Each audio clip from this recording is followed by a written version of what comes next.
Þá er komið að öðrum lið að dagskrá fjárhagsáætlun Akureyrarbæjar 2021-2024 fyrri umræða. Til máls tekur bæjarfulltrúi Guðmundur Baldvin Guðmundsson.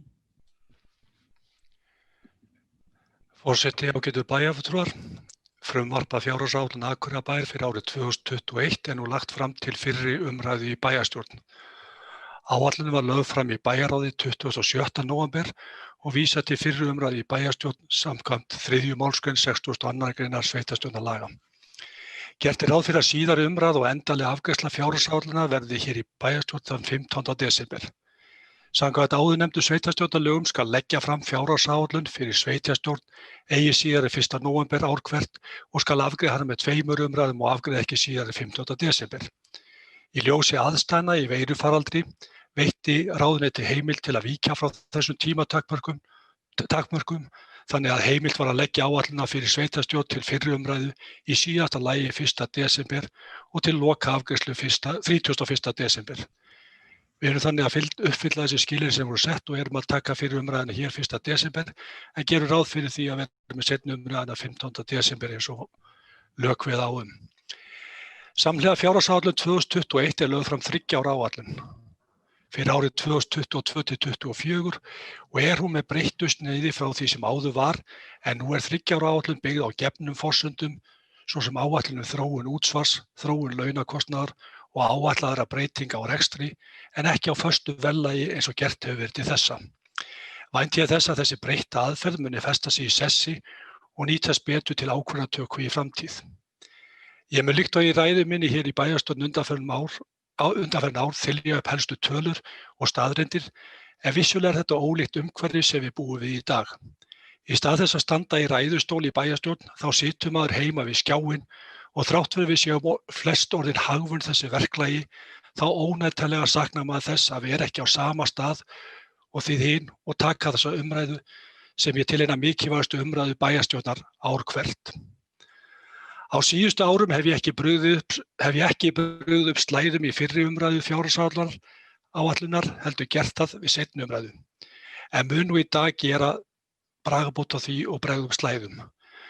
Bæði er það að ég á ekki von á því að við áætlunin taki mjög miklu breytingum milli umræðna þó alltaf verður með búast við því, en þó ekki síður til þess að lífga upp á skjáinn með slæðum í stað þess að áhorfendur þurfa að mæna á mig meðan á þessari upptalningu stendur. Ég ætla nú að finna slæðurnar þannig við getum að bara ekki bíðum við, sko maður með réttu smátæknilega örleikar.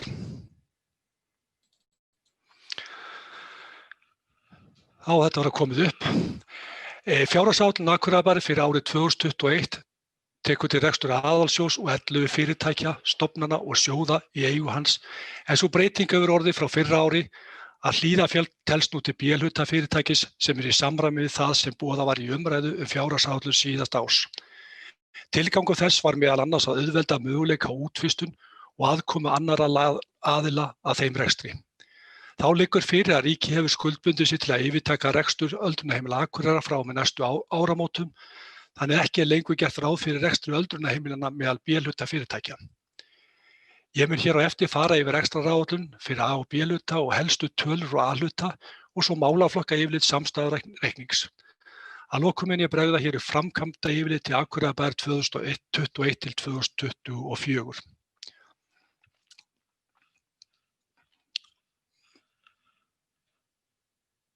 Bíðið nú við. Sjálfsagt eru þeir sem árlega fylgjast með umræðunni með þá hreinu hvað er A- og hvað er B-hluti rekstrarsamstæðunnar er hins vegar tel ég rétt að tíunda það hér ár hvert okkur öllum til uppbyggunar. A-hluti samstæðunnar samanstendur af aðalsjóði og eignasjóðum. Í aðalsjóði er rekstur málaflokka og þjónusta við íbúa bæjarins sem er fjármögnun með skatttekjum og þjónustugjöldum. Í eignasjóði gatna fasteignum Akureyrarbæjar og framkvæmdamiðstöð eða umhverfismiðstöð er haldið utan um rekstur, viðhald og stofnframkvæmdir fasteigna, gatna og hirðingu bæjarlandsins. Til B-hluta teljast fjárhagslega sjálfstæð fyrirtæki og rekstrareiningar sem eru í eigu bæjarins og fjármögnuð eru með þjónustutekjum en þau eru félagslega íbúðir, strætisvagnar, bifreiðastæðasjóður, Hlíðarfjall, Hafnasamlagið, Norðurorka, Byggingarsjóður Náttúrufræðistofnunar og Gjafasjóður öldrunarheimilanna.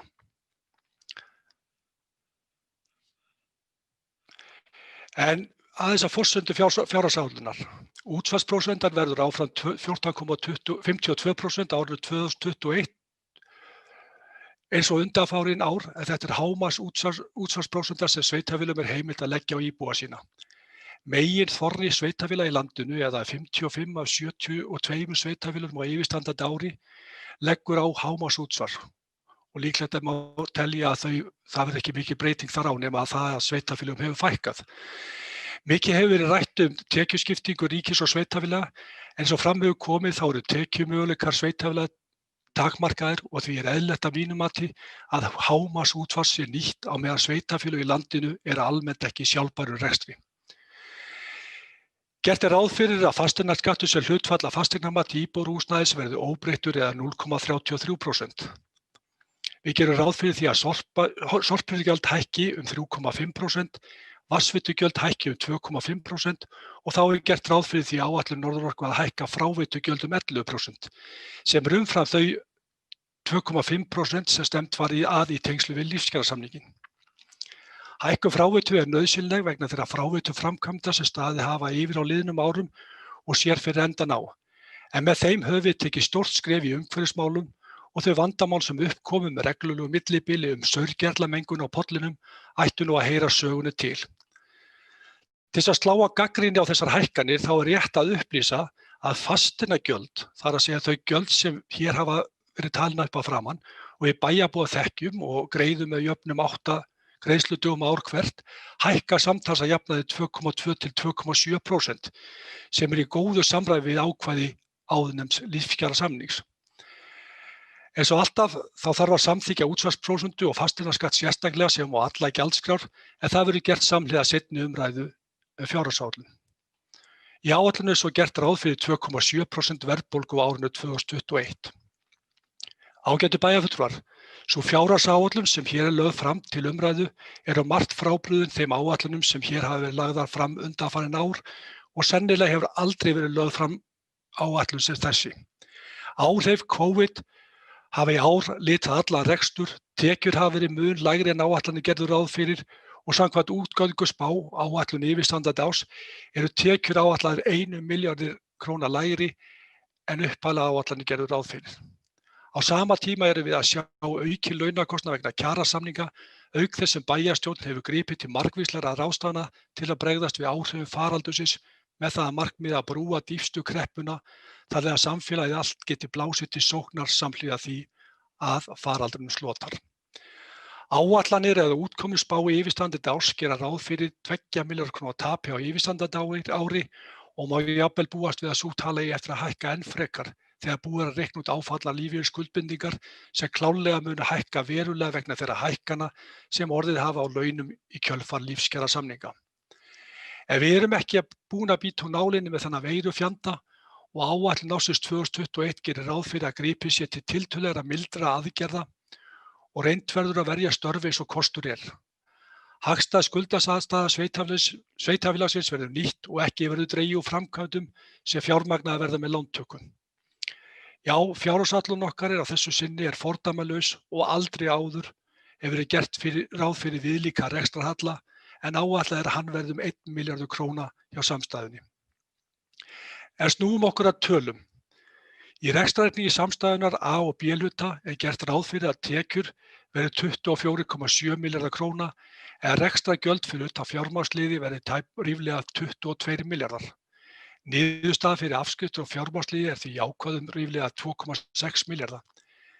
Fjármagnsgjöld umfram fjármunatekjur nema 1696 milljónir króna og áætlaður tekjuskattur 45 milljónir króna. Við gerum svo ráð fyrir óreglulegum lið 55 milljónir króna sem er hagræðing í rekstri sem á eftir að útfæra. Rekstrarniðurstaða A og B hluta er neikvæð 1068 milljónir króna. Ég tel að rétt að benda á í samanburði í þessari töflu sem við sjáum fyrir framan okkur áætlaða tölu 2020 og rauntölu 2021 en glöggir sjá það að þarna eru tekjur bæði og gjöld að lækka verulega milli ára en þetta má að mestu rekja til öldrunarheimila en þau eru ekki með í áætlunni eins og ég áður sagði. Ef við skoðum aðeins sjóðstreymið, að þá samkvæmt yfirlitum sjóðstreymi samstæðunnar gert ráð fyrir að veltufé frá rekstri verði 2.356 milljónir króna, sem svara 9,5% af rekstrartekjum. Fjárfestingar í varanlegu rekstrarfjármunum eru áætlaðar 4.139 milljónir króna, afborganir langtímalána eru áætlaðar nemi 1.098 milljónir króna og gert ráð fyrir að tekin verði lán fyrir 2.650 milljónir króna. Samkvæmt áætlun gert ráð fyrir að handbært fé sveitarfélagsins verði tæplega 2 milljarðar króna í árslok 2021. Örstutt skulum við skauta hér yfir eignir sveitarfélagsins en það áætlað að þær verði í lok árs 2021 61,1 milljarður króna. Þar hafa gert ráð fyrir að veltufjármunir verði 5,1 milljarður króna. Og ef við förum svo aðeins hérna yfir í skuldirnar, eigið fé og skuldir, þá sjáum við að skuldir sveitarfélagsins sem lífeyrisskuldbindingum áætlað samkvæmt efnahagsreikningi 37,8 milljarðar króna í árslok 2021. Þar af eru skammtímaskuldir 5.054 milljónir króna. Bókfært eigið fé áætlað nemi 23,4 milljónir króna í árslok 2021 og eigið fjárhlutfall því áætlað 38,2%. Skuldir sveitarfélagsins eru áætlaðar í árslok 2021 153% af tekjum samstæðunnar og veltufjárhlutfall samstæðunnar áætlað 1,01 í árslok 2021. Vert að vekja athygli á því að kennitölur samstæðunnar breytast töluvert frá fyrra ári og muna þar helst í skuldalauftalli sem hlutfall skulda af rekstrartekjum og hækkar þetta hlutfall nokkuð þegar tekjur öldrunarheimilanna hverfa úr rekstrinum. Að sama skapi með þetta hlutfall veltufjár frá rekstri koma betur út við það að rekstur að fara úr rekstri. Þetta er kannski það sem vekur svolítið athygli manna á að þetta mun hlutfallið hækka en við verðum að geta þess að við erum verulega undir þessum 150% hlutfalli þegar við erum að tala samkvæmt svokallað skuldaviðmið, þannig að þetta er ekkert orðið ennþá komin eitt hættu ástand hjá okkur en þessar tölur hafa tekið nokkrum breytingum þarna hjá samstæðunni.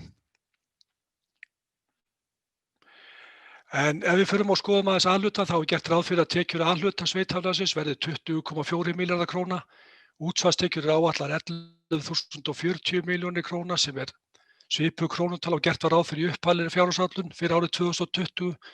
Fasteignaskattur hækkar lítillega 1% sem vegna breytinga á heildarfasteignamati. Þannig náttúrulega verið að bætast inn fasteignir og svo getur við það svona, má segja samt sem ára svona fasteignamat á venjulegu húsna á nú að vera bara svona kringum. Það er ekki miklar hækkanir á því þannig að fólk ekki að fá hærri fasteignagjöld vegna þess. Framlög úr jöfnunarsjóði áætlaðar 3.789 milljónir króna og aðrar tekjur 3,6 milljarðar. Þegar við horfum á rekstrargjöldin þá sjáum við að þau eru áætluð 19.750 milljónir króna og rekstrarniðurstaða án fjármagnsliðar neikvæð 377 milljónir króna. Fjármagnsliðir eru áætlaðir 989 milljónir króna og áætlun gerir ráð fyrir að A-hluti sveitarfélagsins skili neikvæðri niðurstöðu upp á 1.312 milljónir króna. Samkvæmt yfirlitum sjóðstreymi veltufjár og rekstri hjá A-hlutanum áætlað 785 milljónir króna sem svarar 3,8% af rekstrartekjum.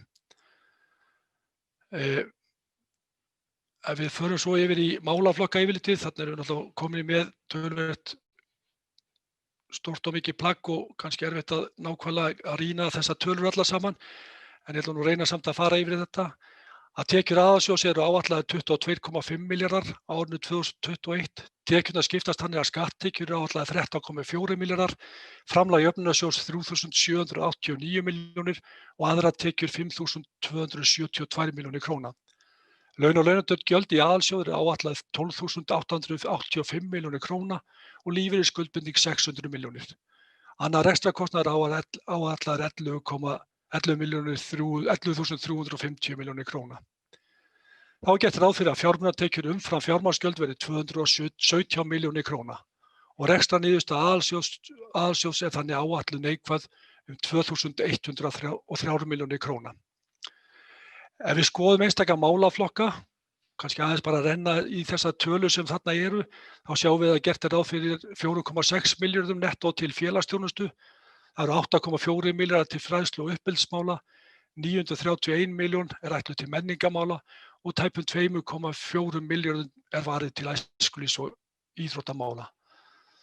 Til brunamála og almannavarna er áætlað að verja nettó 269 milljónir króna, 29 milljónir fara nettó til hreinlætismála og skipulagsmál munu samkvæmt áætlun kosta 188 milljónir króna. Til umferðar- og samgöngumála er áætlað að verja 1.056 milljónir króna, 375 milljónir til umhverfis- og umhverfismála og atvinnumál taka 184 milljónir króna. Sameiginlegur kostnaður er áætlaður 937 milljónir og breyting á lífeyrisskuldbindingu eins og áður hefur sagt 600 milljónir króna. Að teknu tilliti til fjármunatekna og svo útfærslu og hagræðingum á 55 milljónir er rekstur aðalsjóðs neikvæður eins og áður segir 2.103 milljónir króna. Hér á eftir mun formenn einstakra ráða fara betur yfir sína málaflokka og þær áherslur og breytingar sem endurspeglast í þessum áætluðu fjárhæðum. Gert er ráð fyrir jákvæðri niðurstöðu að rekstri fasteigna upp á 750 milljónir króna. Rekstur framkvæmdamiðstöðvar er áætlaður með tæplega 5 milljónir króna tapi en eignasjóður verður með 46 milljónir króna hagnaði gangi áætlanir eftir.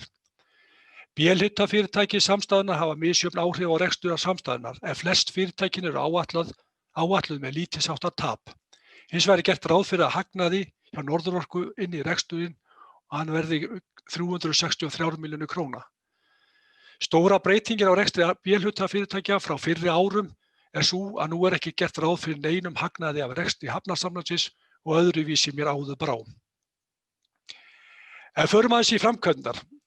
Framkvæmdir ársins 2021 eru áætlaðar 4.138 milljónir króna hjá samstæðunni og gert er ráð fyrir að fjárfesta fyrir 1720 milljónir hjá aðalsjóði.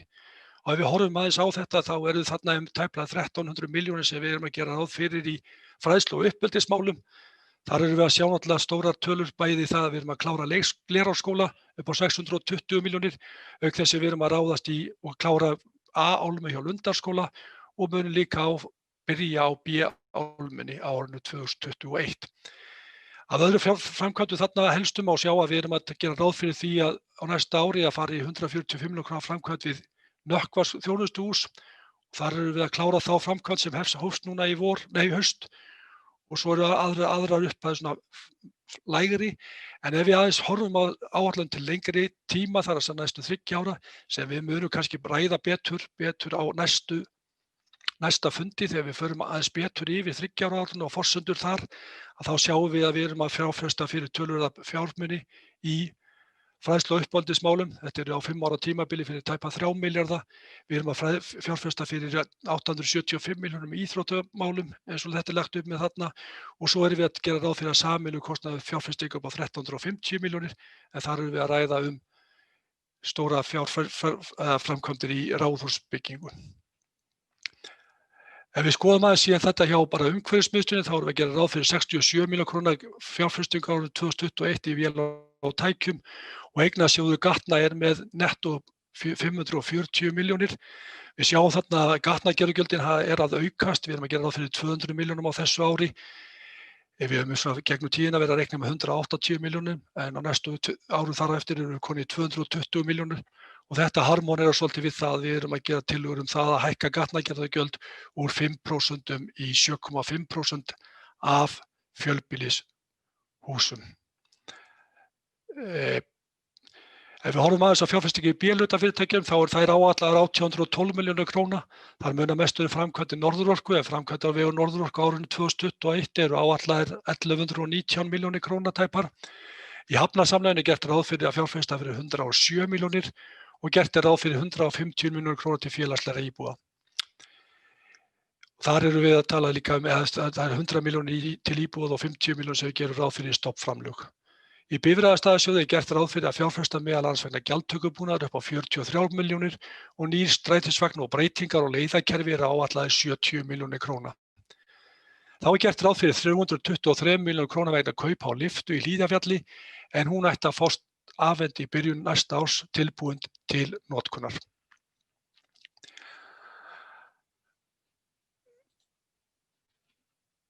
Við skulum halda bara áfram, ég tek nú niður glærurnar.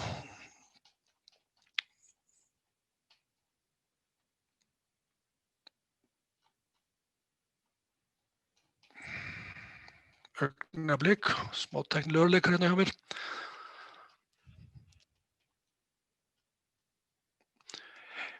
Þriggja ára áætlun hér lögð fram með áætlun ársins 2021 eins og ég sagði áðan og hefur verið breytt aðferðafræði og áætlun byggð á gefnum forsendum svo sem áætlun þróun, útsvars, þróun launakostnaðar og áætlaðra breytinga á rekstri en ekki á föstu verðlagi eins og gert hefur verið til þessa.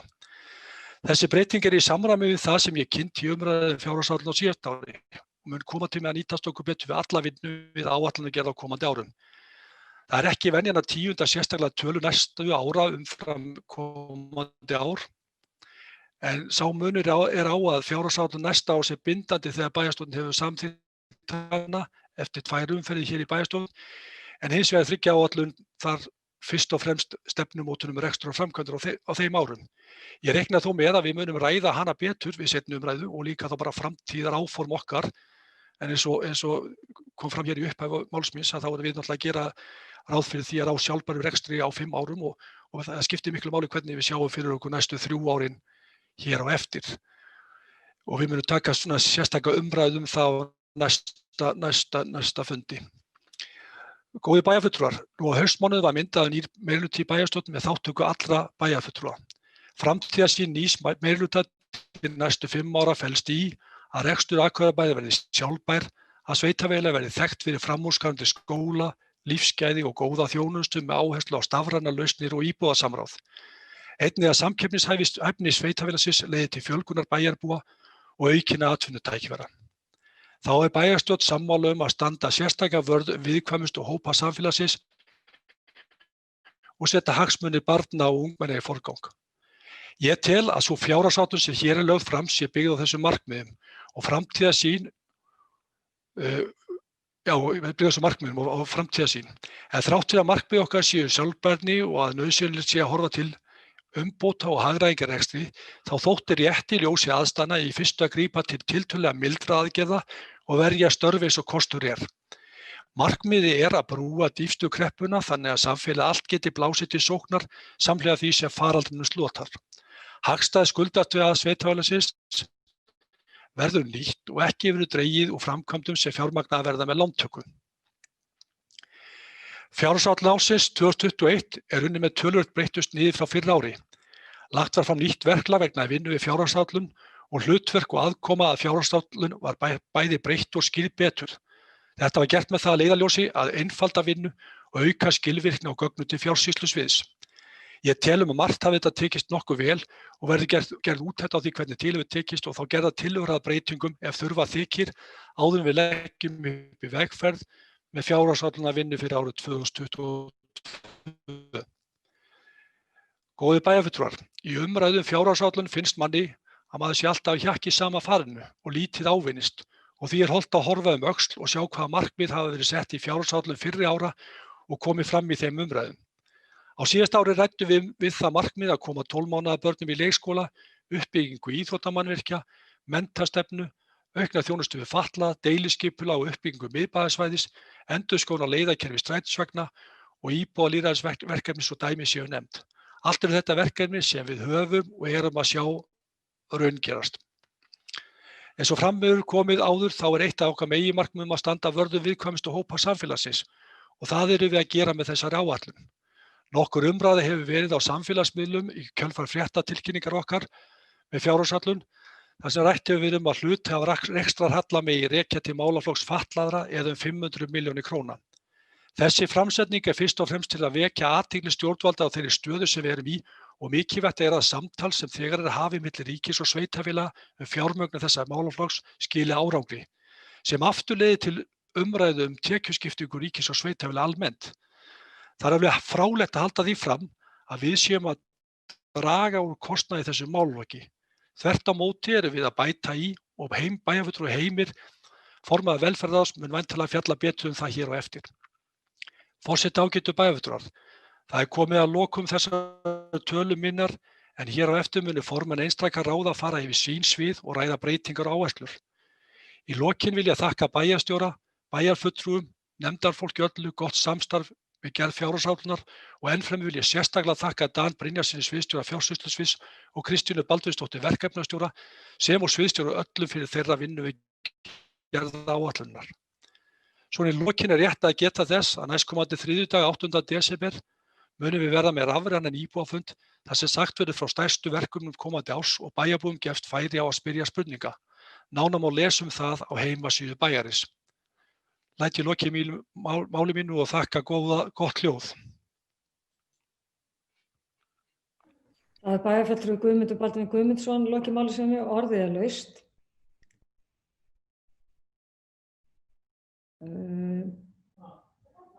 Næst tekur til máls bæjarfulltrúi Hilda Jana Gísladóttir. Forseti, ágætu bæjarfulltrúar, ég vil byrja á að þakka bæjarfulltrúa Guðmundi Baldvin fyrir þessa yfirferð. Ég vil bara segja að ég mjög ánægð og sátt með þessa fjárhagsáætlun þó ég hefði að sjálfsögðu kosið að fjárhagsstaða bæjarins væri bara einfaldlega betri og við hefðum meiri fjárhagsstaðan væri betri og við getum bara einfaldlega átt meiri peninga. Það sem við skipta langmestu máli að það verið að huga að því að verja viðkvæmustu hópa samfélagsins og hagsmuni barna og ungmenna og ég tel að það sé mikilvægt núna að grípa til tiltölulega mildra aðgerða og verja þessi störf sem eru hjá bænum eins og kostur með það að markmið að brúa þessa dýpstu kreppu eins og Guðmundur Baldvin bæjarfulltrúi nefndi hérna áðan. Ég tel að þetta sé mikilvægt að pakka ekki bara í vörn heldur að blása til sóknar og nýta hagstæða skuldastöðu til þess að halda áfram framkvæmdum og ég fagnaði sérstaklega sem að væntanlega bæjarfulltrúi Ingibjörg formaður fræðsluráðs fer yfir á eftir hvað ég er ánægð að sjá að þegar að nýr leikskóli verður opnaður næsta haust og þá verður hægt að bjóða börnum allt niður í 12 mánaða aldur leikskóladvöl og vil ég nýta tækifæri og þakka henni fyrir hennar störf í þeirri vinnu sem og fræðsluráði öllu. En varðandi þann málaflokk sem heyrir undir mig sem þá Akureyrarstofa sem fer með meðal annars menningarmál, atvinnumál og markaðsmál, þá svona ef ég bara fer í tiltölulega stuttu máli yfir stöðuna, það verða ekki miklar breytingar gerðar á menningarmálum milli ára og aðalega unnið í áframhaldandi þróun og útfærslu á verkefnum sem nú þegar eru á sviðinu. Við munum endurskoða og framlengja gildistíma menningarstefnu og innleiða aðgerðir safnastefnunnar auk þess sem við munum halda áfram að þróa barnamenningarhátíð og horfa þar sérstaklega til aðkomu leik- og grunnskóla að hátíðinni. Þá verður farið í ýmsa áframhaldandi vinnu og stefnt á fjárveitingu til iðnaðarsafnsins til að tryggja opnun þess næsta sumar. En þess ber auðvitað að geta að með fjölbreyttum leiðum verður dregið úr kostnaði í málaflokknum á sama tíma og eftir fremsta megni verður reynt að draga eins lítið úr þjónustuna og hægt Hvað varðar atvinnumálin þá eru gerð samkeppnis- og markaðsgreining á íbúa atvinnumarkaði og kjölfarið unnin ný atvinnustefna eins og við samþykktum hérna á síðasta bæjarstjórnarfundi en meginmarkmiðið að sveitarfélag horfi til þess hvernig við getum skapað eins hagkvæm skilyrði og kostur fyrir atvinnulífið og fyrirtæki í bænum. En við þurfum einnig að horfa á sérstöðu Grímseyjar og Hríseyjar í því samhengi. Við munum taka saman stöðu starfa án staðsetningar en kannski stærsta málið undir málaflokknum atvinnumál að starfsemi upplýsingamiðstöðvar í Hofi verður lokað en hluti þeirra starfsemi verður færð til Amtsbókasafnsins auk þess sem upplýsingagjöf til ferðamanna verður efld sem og í Sundlaugu og Listasafninu. En við munum einnig horfa til þess að rafræn upplýsingagjöf Visit Akureyri verði efld fremur auk þess sem horft til rafrænnar upplýsingagjafar hjá Markaðsstofu Norðurlands. Að lokum það markaðsmálin, það lögð áhersla á að undirbúa markaðssetningu og íbúa atvinnumarkaði, kynna Akureyri sem vistvænt og kolefnishlutlaust sveitarfélag í samstarfi við Vistorku. Þá verður lögð áhersla á markaðssetningu og upplýsingagjöf útivistar- og íþróttabæinn Akureyri og horft til samstarfs við frístundaráð og íþróttafélög auk þess sem áhersla verður lögð á kynningu og upplýsingagjöf gönguleiðir, fjallahjólastíga, fjallaskíðaleiðir og útivistarsvæði í Glerárdal auk þess að vinna áfram með þjónustu við bæjarbúa í gegnum nýtt íbúa-app. Takk fyrir. Það bæjarfulltrúi Hilda Jana Gísladóttir lokið máli sínu. Næst tekur til máls bæjarfulltrúi Ingibjörg Ísaksson. Takk fyrir. Forseti, ágætu bæjarfulltrúar. Ég langar bara að byrja því að þakka formanni bæjarráðs Guðmundi Baldvini kærlega fyrir góða yfirferð. Hann hefur legið yfir þessu núna undanfarna vikur og mánuði eins og undanfarin ár og er vakinn og sofinn yfir þessu og verkefnið er ekkert einfalt. Við vitum það sem að til þekkjum og sér í lagi kannski núna í ár. En ég er tiltölulega ánægð með niðurstöðuna og fagna henni. Og sér í lagi kannski því sem við kemur fræðsluráði og ætla ég nú aðeins að renna yfir helstu áherslur úr fræðslumálunum. En frá upphafi kjörtímabilsins þá höfum við unnið markvisst að því að setja fræðslumál í forgrunn og þar með setja börnin okkar og barnafjölskyldur í fyrsta sæti. Ákveðið var að brúa bilið milli fæðingu og lofs og leikskóla með fjölbreyttum leiðum sem og þrýst á ríkið að lengja fæðingarorlofið í 12 mánuði sem nú hefur verið gert. Að auki hefur lögð áherslu á bætt starfsumhverfi og líðan nemanda og starfsfólks í leik- og grunnskólum bæjarins. Við setjum markið hátt og viljum grípa til aðgerða sem draga fram að skólabærinn Akureyri verði með framúrskarandi menntastofnanir sem aðrir horfi til. Stóra breytingin í fjárhagsáætlun næsta árs tengd fræðslumálum sú að frá og með haustinu 2021 ætlum við að bjóða 12 mánaða gömlum börnum leikskólavist eða börnum sem eru fædd í ágúst 2020 og eldri. Þetta stærsta málið í síðustu kosningum. Unnið hefur verið að þessu frá byrjun kjörtímabilsins og nú þetta mikla hagsmunamál barnafjölskyldna að verða veruleika. Með tilkomu Klappa, nýja leikskólans við Höfðahlíð sem áætlar að taka í gagnið haustið 21 og Árholts verður þetta möguleiki. Unnið hefur verið að því að styðja við dagforeldrakerfið. Niðurgreiðsla á 8. tímanum komin í framkvæmd, auk þess að sett var inn viðbótar niðurgreiðsla til þeirra foreldra sem eiga börn sem ná þeim aldrei að komast inn á leikskóla en fá því miður ekki pláss. Áfram munum við vinna því að kanna möguleikann á fjölgun innritunardaga í leikskóla.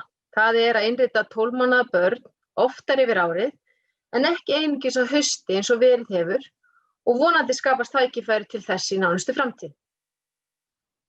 Í fjárhagsáætlun gert ráð fyrir 2,5% hækkun leikskólagjalda næstu áramót.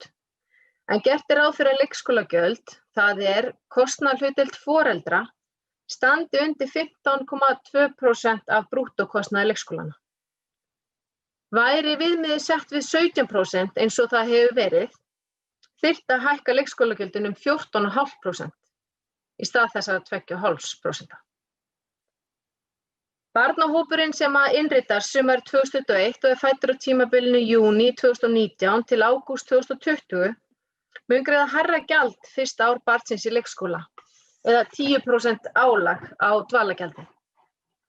Dvalartíminn fyrir 8 tíma vistun með almennt gjald fer því úr 30.616 krónum í 33.680. Yngsti aldurshópurinn í leikskólum reiknast sem 2 barngildi sem leiðir til þess að færri börn eru á hvern kennara eða 4 börn. Hægt því að segja að rekstrarkostnaður við innritun yngri barna sé hærri en jafnframt aukin þörf á leikskólavist fyrir þau áþreifanleg. Varðandi mötuneytismál grunnskóla þá hefur markmiðið verið að fæðisala standi undir öllum kostnaði við rekstur mötuneyta. Það hráefni, launum, rafmagni, viðhaldi og afborgun stofnkostnaðar.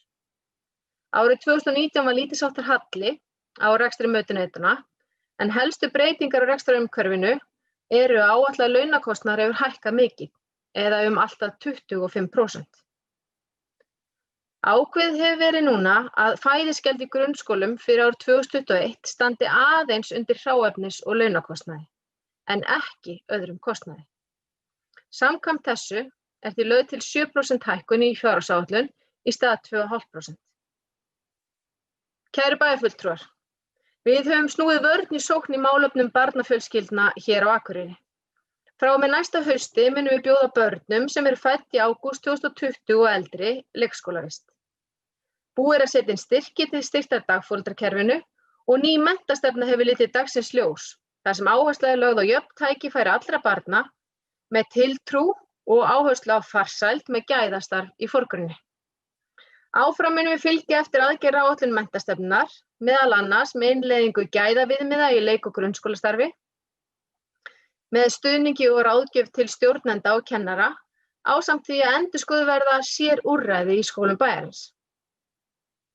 Stór hluti nýrrar framkvæmdaáætlunar snýr að fræðslumálum eins og formaður bæjarráðs fór vel yfir hérna áðan.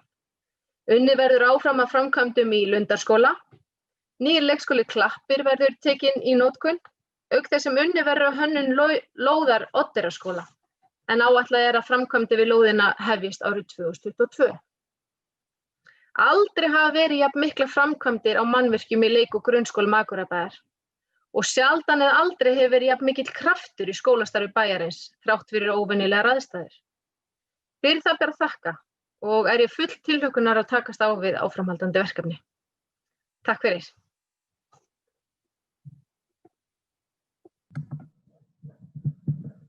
Það bæjarfulltrúi Ingibjörg Ísaksen lokið máli sínu, næst tekur til máls bæjarfulltrúi Heimir Haraldsson. Forseti, ágætu bæjarfulltrúar. Ég vil þakka bæjarfulltrúa Guðmundi fyrir sína yfirferð á fjárhagsáætlun Akureyrarbæjar á þessu flókna verkefni sem það að koma saman fjárhagsáætlun. Sem formanni velferðarráðs finnst mér þessi fjárhagsáætlun gefa það til kynna að við ætlum að standa vörð viðkoma hópa í samfélaginu. Reyna að milda allar aðgerðir sem að þessum hópi snúa. Þannig hefur mér liðið allan tíman í þessari fjárhagsáætlunarvinnu og hef fundið mikinn samhljóm hjá félögum mínum í bæjarstjórn að taka þessa línu. En ótrúlega flókna tíma að ræða. Á árinu tókum við í gagnið nýjan þjónustukjarna, Klettaborgir, þannig að fyrsta heila starfsárið þar framundan, en í Klettaborg búa 6 íbúar og við flutningin gjörbreyttist aðstæður íbúa og starfsfólks til hins betra. Tilkoma þjónustukjarnans í liður þeirri stefnu að leggja niður hefðbundin herbergjasambýli og veita þess í stað einstaklingsmiðaða þjónustu með áherslu á sjálfstæða búhúsi. Við erum að fara að taka í gagnið 5 íbúðir fyrir einstaklinga með fjölþættan vanda í Sandgerðisbót og Glerárholti og með því finnst mér við vera að stíga mikilvægt skref í því að bjóða upp á viðeigandi búsetuúrræði í sátt og samlyndi við bæjarbúa. Mikilvægt eins og bæjarfulltrúi Guðmundur kom inn á að endurskoða þurfi samning milli ríkis og sveitarfélaga málefni fatlaðra. Einkum til þess að sú skipting sé sanngjörn, því það hlýtur að vera það sem eðlilegt getur talist. Svo má segja að sú ákvörðun sem skili mestri hagræðingu í fjárhagsáætlun 2021 að rekstur öldrunarheimilanna færist yfir á forræði ríkisins. Þetta alls ekki léttvæg ákvörðun en engu síður nauðsynlegt að taka og ég held að þetta verði gæfuspor fyrir alla hluttegandi aðila. En þetta ekki léttvægt eins og ég segi enda ótrúlega mikilvægt og frábært starf sem þarna fer fram. Takk fyrir. Það bæjarfulltrúi Heimir Haraldsson lokið máli sínu, næst tekur til máls bæjarfulltrúi Andri Teitsson.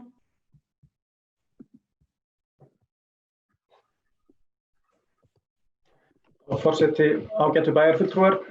Ég vil þakka formanni bæjarráðs fyrir góða inngangsræðu. Ég ætla að fjalla örstutt nokkra málaflokka sem falla undir umhverfis- og mannvirkjaráð. Brunamálin munu kosta okkur 269 milljónir króna en þá búið að taka tillit til umtalsverðra sértekna meðal annars vegna sjúkraflugs og einnig taka tillit til framlags nágrannasveitarfélaga til rekstrarins. Það strangt kostnaðaraðhald hjá slökkviliðinu en auðvitað kappkostað að uppfylla lög og reglugerðir brunavarnir. Gert ráð fyrir að kostnaður lækki nokkrar milljónir á milli ára. Liðurinn hreinlætismál mun kosta okkur 29 milljónir nettó og það lækkun á milli ára vegna einskiptiskostnaðar við moldarlosunarsvæði sem fellur til á þessu ári. Þarna inni á þessum liði þó miklu stærri tölur vegna samninga okkar við Terra sorphirðu og flokkun og förgun en þeir samningar yfir 300 milljónir á ári. Þeir hækka með vísitölu. En við greiðum í reynd fyrir þá hvert og eitt okkar með sorphirðugjaldi sem lagt á húsnæði. Svo erum við með málaflokk sem heitir 110, þar kennir ýmissa grasa meðal annars endurmalbikun gatna, snjómokstur og strætó. Þessi flokkur áætlaður 1050 milljónir og á að lækka á milli ára. Það stafar einkum af því að við áætlum að snjómokstur lækki það bil 50 milljónir. Annars vegar ætlum við að spara pening með að fjölga snjólosunarstöðum og reyna þá að keyra minna af snjó langar leiðir út í sjó og svoleiðis. Og hins vegar vonum við að næsta ár verði svolítið mildara í veðurfari og styðjumst þar við einhverja tölfræði. Fáum einhvers konar meðalár vonandi á næsta ári. Það engin grundvallarbreyting á forgangsröðun í snjómokstri. Það verður áfram mikil áhersla á að moka og hálkuverja göngu- og hjólastíga. Strætókerfið á ekki að verða dýrara þó við séum að breyta leiðakerfinu og reyna að betrumbæta það. Markmiðið með nýju leiðakerfi meðal annars að auka tíðni, stytta ferðatíma og tengja betur saman skóla og íþróttamannvirki. Framkvæmdamiðstöð með áætlaða veltu 620 milljónir og þar gert ráð fyrir svolitlum samdrætti á milli ára, enda ætlunin að spara meðal annars í slætti af gasflötum og fleira og bjóða aðeins meira af þeim verðum út.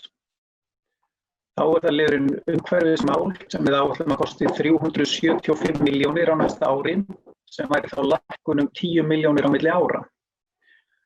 Hér áætlum við að liðurinn fegrun og hirðing lækki 18 milljónir á milli ára og þá lækkun og framlegg til lýsingarins en hins vegar hækkun til Kjarnaskógar sem að mínu mati tímanna tap því að á útivistarsvæðum í Kjarnaskógi og Naustaborgum erum við að stuðla hreyfingu og bættri lýðheilsu og einnig erum við í stórfelldri kolefnisbindingu, þar með í baráttu á sviði loftslagsmála.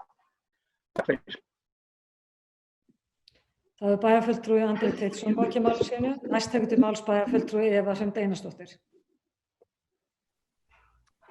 Já, forseti og ágætu bæjarfulltrúar.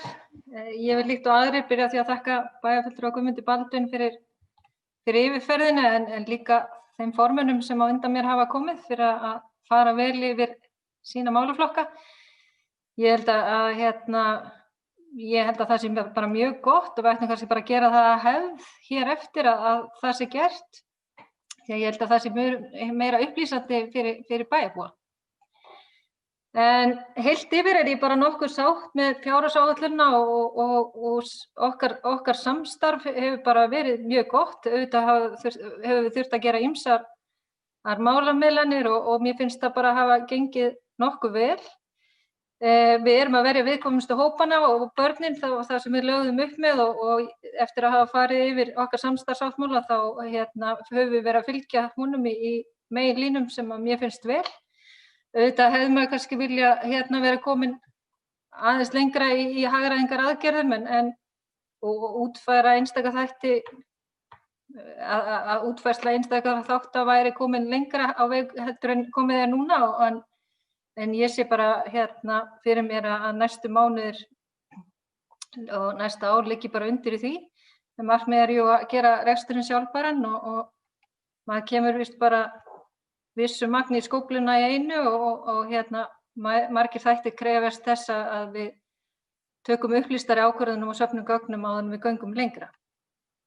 En ég ætla að fara yfir þá þættir snúast að starfs- og fjárhagsáætlun frístundaráðs en ég viðurkenni það alveg að það var pínu áskorun að taka við formennsku í miðri fjárhagsáætlunargerð sem innihélt í sér nýtt verk fyrirkomulag og fókusinn á hagræðingu en þetta bara gengið samt ágætlega og vil ég nota tækifæri á að þakka starfsfólki þess sviðs og nefndafólki fyrir frábært samstarf í þeirri vinnu.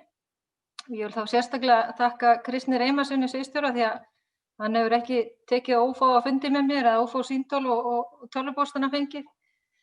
En ég hef eins átt mjög afar upplýsandi samtöl við forstöðumann og fleiri. En ef við horfum til frístundasviðsins þá af nægu að taka. Við höfum verið að vinna að innleiðingu barnasáttmálans síðustu árin og lögðum áherslu á það í okkar meirihluta eða okkar samstarfsáttmála að gera það áfram og munum halda áfram með að vinna með þá aðgerðaáætlun sem honum fylgir. Og eins hefur við aðeins farið af stað og rætt að safna upplýsingum fyrir svokallað mælaborð barna sem ég tel að vera gríðarlega mikilvægt og þá sérstaklega þegar að taka á ákvarðanir snúa að þeim aldurshópi og þá ekki síst pólitískar ákvarðanir en svo hlustaði ég á fund félags- og barnamálaráðherra í gær þar sem kynntar voru tillögur að nýju frumvarpi varðar samþættingu í þjónustu við börn og ég fagna því frumvarpi en ef það frumvarp fer í gegn þá mun það öllum líkindum hafa áhrif á starfssvið starfssviðsins en á fundinum var einnig kynnt mælaborð sem hugað væri að fara í, þannig að við munum klárlega að skoða hvort það verkefni sem við höfum hugað að fara í falli ekki bara þar undir. Við höfum ákveðið að endurskoða starfsemi ungmennahússins. Það verður starfrækt áfram en í breyttri mynd, en lögð verður áhersla á virkisamstarfið en það samstarf hefur reynst afar vel. Hluti af þeim breytingum sem við höfum rætt að félag muni víkka þann aldurshóp sem þau hafa verið að sinna og við erum þá að horfa með að fara með þann aldurshóp upp í 18 ára aldur og hafa þá meira samtal og samstarf í framhaldsskólana og búa þannig til meiri samfellu í forvarnastarfi sem ég tel vera afar mikilvægt. En í dag samstarf milli aðila gegnum svokallað stóra forvarnarteymið og höfum við hugað að það samstarf verði eflt og þá sérstaklega að horfa á aldurshópinn 14 til 18 ára en í því teymi eru framhaldsskólarnir, heilsugæslan, sjúkrahúsið og lögreglan ásamt fulltrúum frá ýmsum sviðum bæjarkerfisins og hef ég setið einn þannig fund og held að það sé vænlegt að efla það samstarf enn frekar. Frístundaráð á næsta fundi sínum að taka fyrir íþróttastefnu Akureyrarbæjar og ætlum við að fara yfir hvernig miðar og hvað verkefni það eru það sem við viljum leggja áherslu á en tíminn fljótur að líða og við erum að sjá fram á að vinna við gerð endurskoðun á þeirri stefnu muni hefjast ekki síðan í lok árs 2021. Innan þeirra stefnu að ýmsu taka eins og sameiningu íþróttafélaga, áherslu á heilsuvitundavakningu og bættar almenningssamgöngur með tillit til frístunda barna og ég hef einmitt setið í vinnuhópi sem að endurskoða núverandi leiðarkerfi Strætó og hef ég lagt ríka áherslu í þeirra vinnu að unnið verða þessu markmiði og ég held að við séum allan á réttri leið í þeim efnum. Við munum halda áfram að skoða þann möguleika á auka samfellu í skólafrístundastarfi en við erum ekki að sjá fram á að koma á svokölluðum frístundastrætó eins og hefur verið rætt heldur setja eins og áður sagði inn í þá það leiðakerfi sem Strætó sem verið að endurskoða í dag. En með þessu leiðakerfi held ég við sem allan að ná að leysa hluta af því verkefni sem að frístundastrætóin átt að sjá allavega hluta af aldurshópnum en það kannski síst þeim yngsta en það eftir að koma betur í ljós þegar við skoðum kerfið núna eftir ábendingar sem hafa komið inn.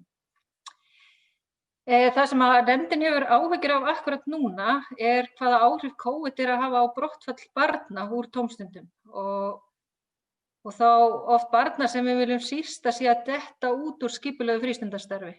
Við erum nýbúin að safna gögnum frá íþróttafélögunum og aukningin talsverð en við höfum óskað eftir því við IBA að fylgjast grannt með og upplýsa ráð þróunina.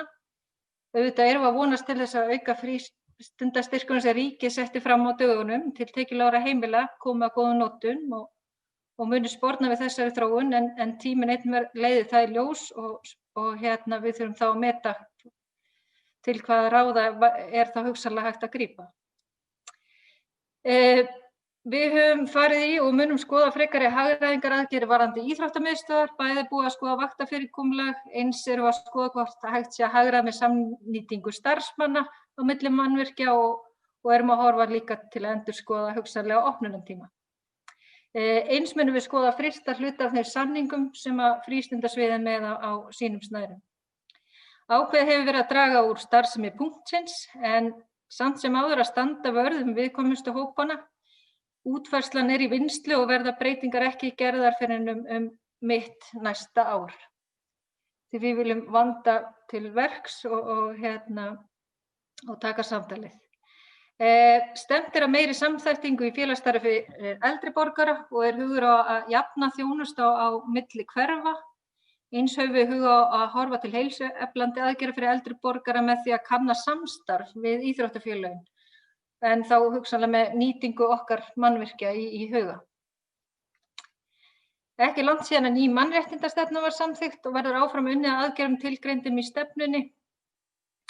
Og þá til dæmis að stuðla því að kyn- og aldursgreindum gögnum þjónustuþætti bæjarins verði safnað markvisst til þess að auðvelda að taka upplýstar ákvarðanir nýtingu fjármuna og hefði það verið gott í þessari fjárhagsáætlun gerð, en vonandi verðum við komin lengra á veg við gerð þeirra næstu. Í síðastliðið sumar sáum við fram á að mikill hluti ungs fólks fengi ekki atvinnu vegna áhrifa COVID, því var brugðið á það ráð að bæta fjármagni í vinnuskólann og í sumar atvinnuátaksverkefni fyrir ungt fólk. Og var það svo að sumar atvinnuátaksverkefnin urðu eftirsóttari heldur en við höfum gert ráð fyrir, og sem segir kannski hver atvinnustaða ungs fólks var hér síðasta sumar. Við gerð þessara fjárhagsáætlunar ákváðum við að halda inni því fjármagni sem fór í þennan þátt, því við erum ekki búin að sjá fram á hvaða staða verður ef áfram heldur vegna áhrifa COVID. En við höfum tekið skýrt fram að fjármagni eingöngu skilgreint til þessa verkefnis, og ef að staðan breytist og ungt fólk verður auðveldara að afla sér atvinnu næsta sumar, munum við þá bara taka þetta fjármagn aftur út til hagræðingar í rekstri. En eins og gefur að skilja litast starfsáætlun af því að takmarka til að fjármagni, og við erum ekki að fjármagna nein ný verkefni, við erum frekar að reyna að hagræða eins og kostur er. Hagræðing verður áfram verkefni okkar næstu mánuði, en samt með það að takmarki að reyna að skerða þjónustu við íbúa sem minnst, þó svo að hjá því verði ekki komist í einhverjum tilfellum.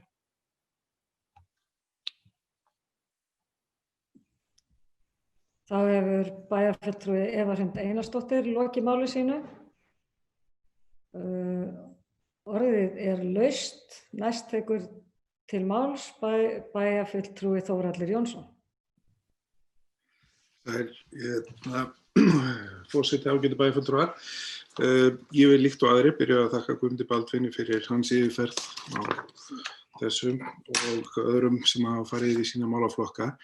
Það sem snýr að mér eru skipulagsmálin, og sem betur fer erum við ekki mikið að draga saman þar, því að það nauðsynlegt að við höldum áfram að skipuleggja og hafa klárar lóðir, en það sem sagt eitt af því sem við settum í okkar samstarfssáttmála, að við myndum reyna að standa vörð það og sjá til þess að það væri lausar lóðir og það væri hægt að halda áfram uppbyggingu í bænum. Og við, sem sagt, það sem að snýra að skipulagsráði er náttúrulega fyrst og fremst það sem við erum að klára, sem sagt, við erum að vinna í núna, stígakerfið, og verður áfram eitthvað fram á næsta ár í sambandi við aðalskipulagsbreytingarna sem verða. Síðan er, sem sagt, þróunarsvæðið og Oddeyrinni, og svo tjaldsvæðisreiturinn sem er þá heilsugæslan og það sem við þurfum að ákveða með hvernig við ætlum að snúa okkur í tjaldsvæðisreiknum með skipulagningu á honum öllum saman. Verkefni í sambandi við deiluskipulagið er ýmis, sem sagt Holtahverfi, og við erum að tala um miðbæinn skipagötureiturinn sem að vonandi fáum við, sem sagt, kynningu á nýju miðbæjarskipulagi á, 10. desember ef allt gengur eftir, og þá verður hægt að fara að vinna sama deiluskipulagi á næsta ári, og síðan er þarna annar áfangi, væri þá svæðið í kringum Ráðhúsið. Við erum að tala um hafnarsvæði líka, það þarf að fara að skoða, sem sagt, með Torfinni hvað við ætlum að gera þar í kjölfarið á þessum breytingum sem við erum að vinna núna. Og svo erum við að tala um að krónureitunum sem eru verið að klára væntanlega að samþykkja í dag, að skipulagi fyrir hann verði klárt, þannig að verði hægt að hefja uppbygging á honum strax á næsta ári. Tryggvabrautin og síðan norðurstöðin sem heilsugæslan í Skarðshlíðinni. Þetta eru verkefni sem við þurfum að klára á þessu næstkomandi ári. Kollugerðishæginn, það þarf að fara að huga því að koma honum í ferli, og síðan eru reitir innan Oddeyrarinnar sem að þarf að klára líka að koma deiluskipulagið. Það er ýmis verkefni í gangi hjá okkur. Þetta er svona það helsta. Ég veit ekki hvað við höfum að fara mjög ítarlega í þetta.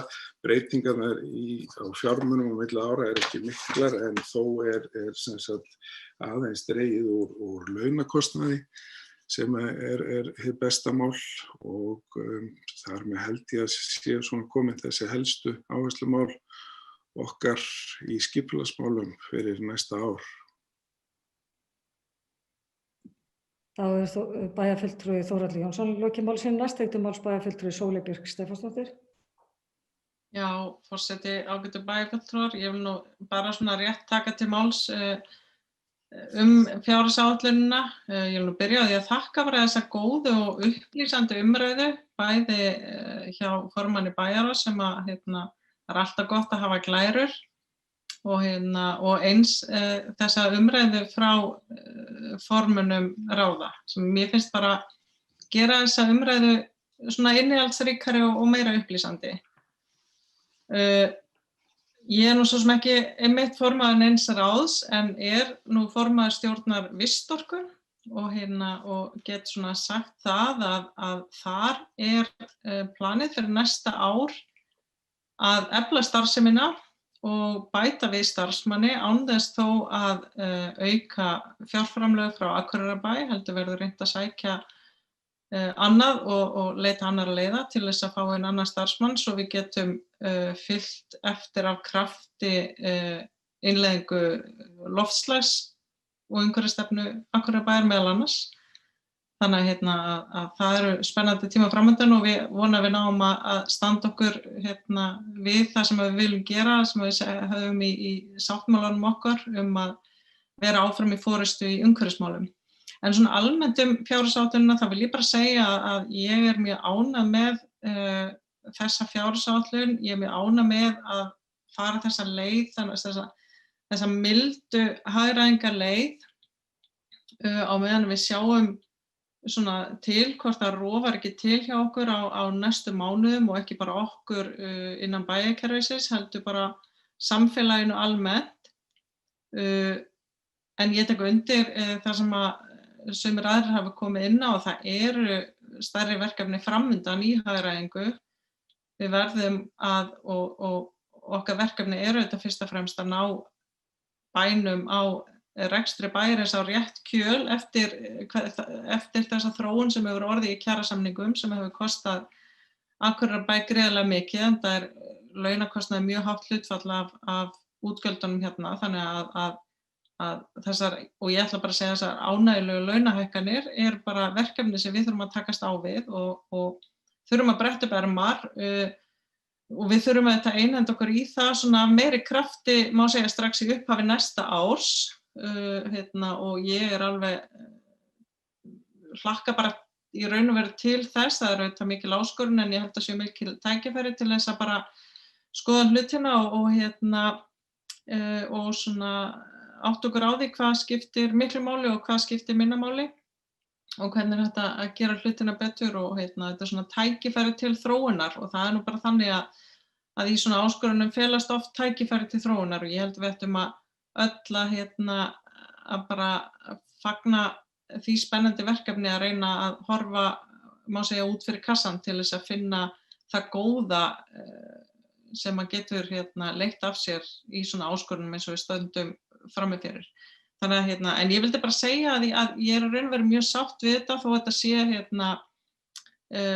sé svona mjög hófstillt fjárhagsáætlunargerð og engin stór mál má segja og en við munum auðvitað taka svona aðeins og auðvitað eins og manna bæjarfulltrúi Eva kom inn á í sinni umræðu að koma inn, sem sagt að fara í svona kannski nýtt samstarf þegar fjárhagsáætlun þegar hafin.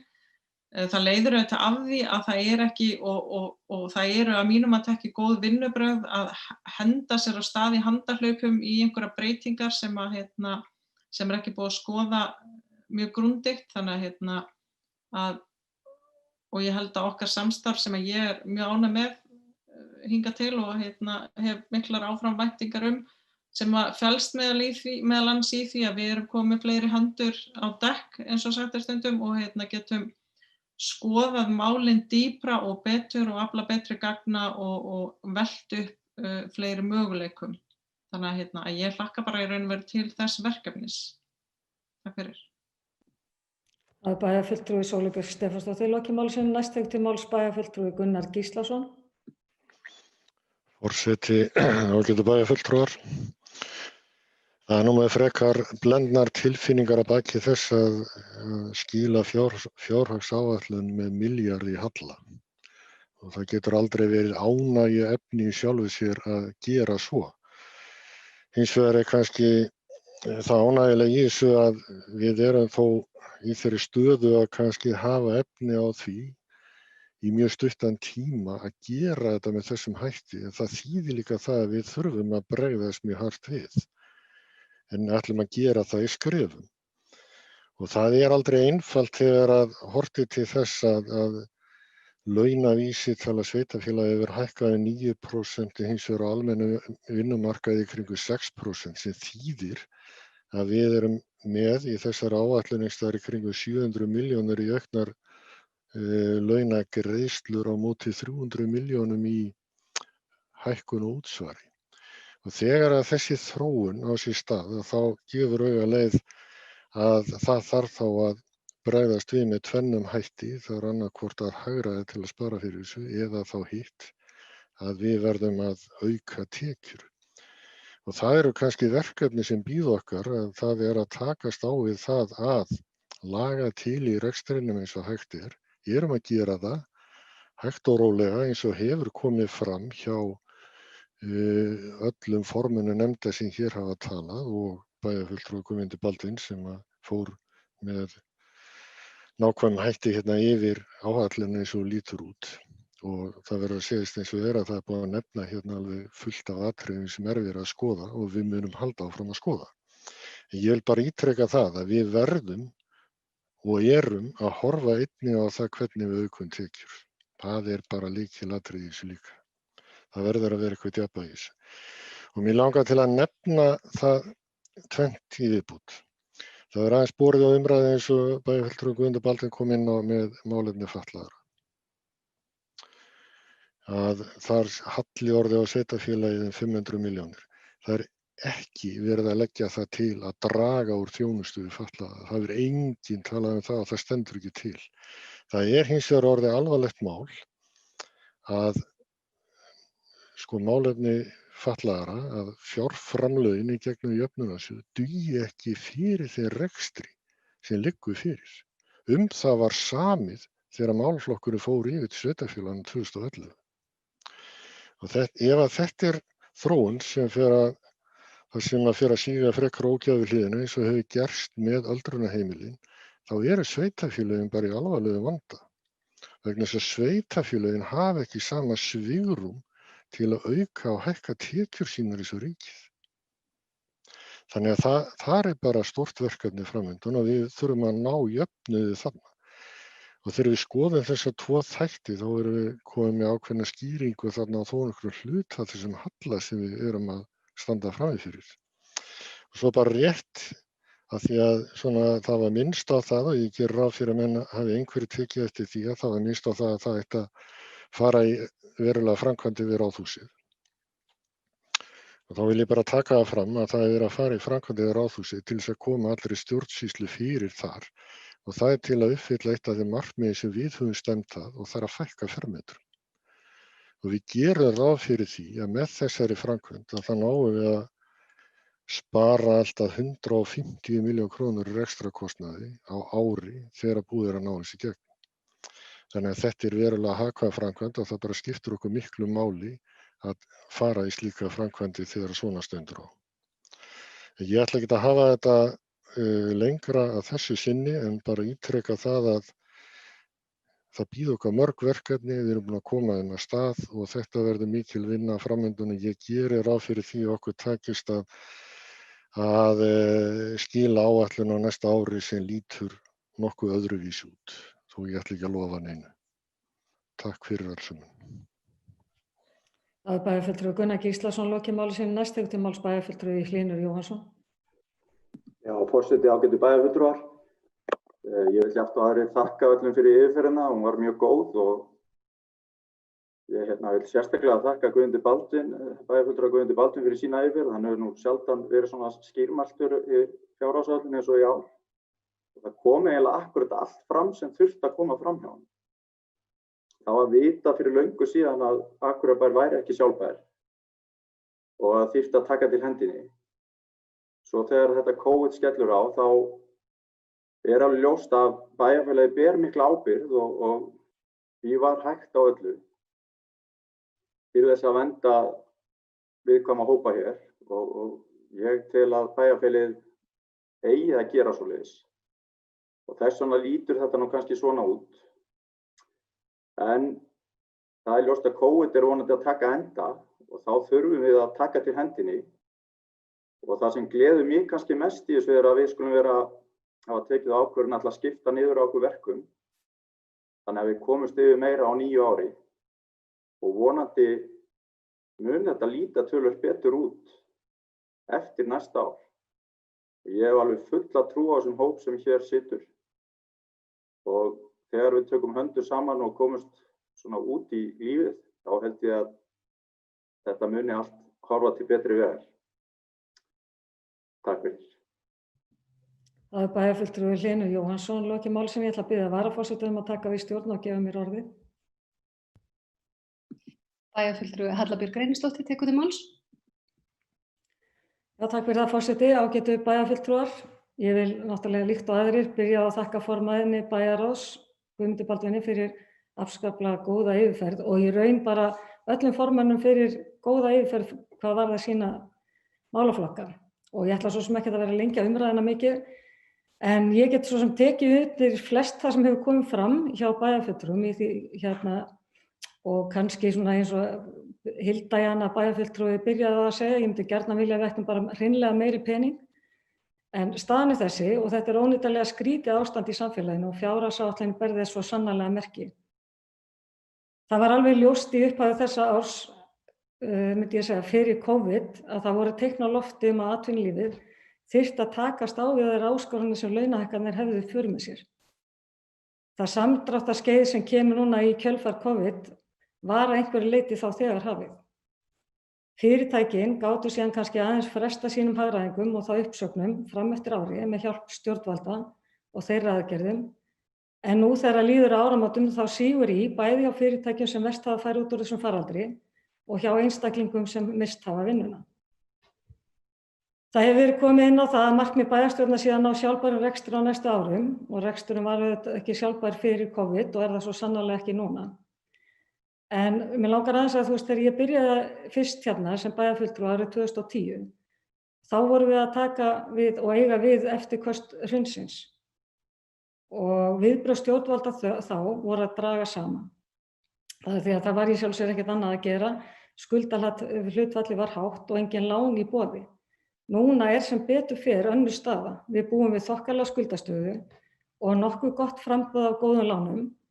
Þannig að við getum og eigum að bregðast öðruvísi við, eða eins og við erum að gera, halda áfram að framkvæma, taka lán í mestu lægðina og verja þjónustuna. Með öðrum orðum, við höfum bolmagn til þess að skuldsetja okkur og verja núverandi rekstur og getum þá virkað eins og hið opinbera á að virka að mínu mati, standa sterk í niðursveiflu og draga frekar saman í uppsveiflu. Við munum ekki einungis halda í horfinu, heldur ætlum við að bæta í og stærsta verkefni þar varðar þjónustu við barnafólk. Eða þegar við bjóðum eins og bæjarfulltrúi Ingibjörg Ísaks sem fór svo vel yfir leikskólapláss fyrir öll börn alltaf niður í alltaf 12 mánaða aldur. Og það bara nokkuð vel gert, verð ég að segja. En jafnframt þessu þá verðum við þetta að horfa til lengra fram í tíman og leggja línuna fyrir komandi ár. Bæði með því að blása til sóknar og svo síðan að straumlínulaga reksturinn og horfa þá til kjarnastarfseminnar. Það að mínu mati algjörlega ljóst að það verður bara hreinlega snúið fyrir sveitarfélög í landinu að halda uppi lögbundinni þjónustu í þeim gæðaflokki sem við erum vön á komandi árum. En þetta góður hópur, ég bara og ég vil að lokum þakka félögum mínum í bæjarstjórn fyrir samstöðuna og að við skildum einhenda okkur í þetta verkefni framundan saman.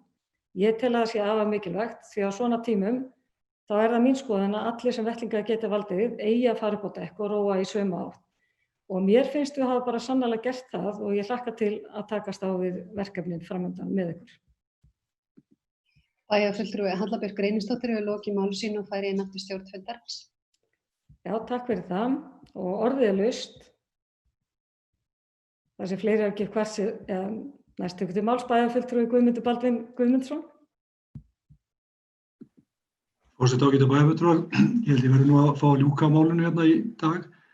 Þetta þarna skal ég segja búið að mjög góðar gagnmerkar umræður hérna með hjá fólki og mér finnst þetta góð aðferð hjá okkur að fara svona yfir hvern og einn málaflokk og vera upplýsandi eins og bæjarfulltrúi Sóley kom inn á. Það líka mjög ánægjulegt í rauninni að við erum komin með allar hendur á dekk og við erum í rauninni að takast á við þetta saman. Ég held að það sé mjög mikilvægt vegna þess að eins og hefur komið fram, þá erum við bara í miðjum skaflinum ennþá.